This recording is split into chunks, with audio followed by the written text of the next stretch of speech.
Si tu rentres en cinquième à la rentrée de septembre, cette vidéo est pour toi. Alors tu connais le collège, tu as passé ton année de sixième, tu connais le fonctionnement, mais ne te repose pas sur tes lauriers parce que la cinquième, c'est la première année du cycle 4. Le cycle 4, c'est la cinquième, quatrième, troisième et ça représente l'ensemble des apprentissages qui vont te servir pour le brevet. Donc ça commence dès maintenant.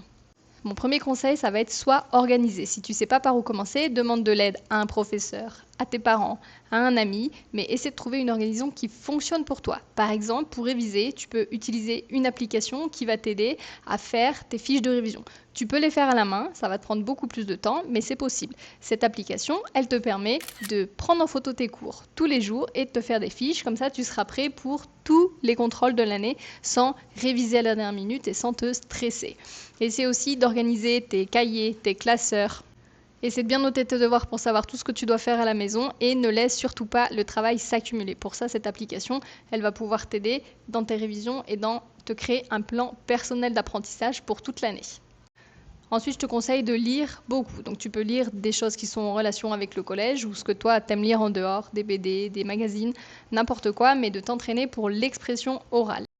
Il va aussi falloir que tu travailles ton expression écrite. En cinquième, les profs, ils attendent de toi que tu écrives de plus en plus vite et de mieux en mieux. Donc, c'est super important de t'entraîner. Au niveau du matériel, ce que je te recommande pour le travail à la maison, ça va être une petite ardoise ou un tableau que tu peux effacer pour faire tes exercices à la maison, pour prendre des notes, pour gribouiller. Comme ça, tu n'utilises pas de feuilles, ça fait moins de déchets et en plus, c'est super pratique, c'est plus rapide. Au niveau de ta trousse, des stylos avec plein de couleurs et des surligneurs avec des couleurs.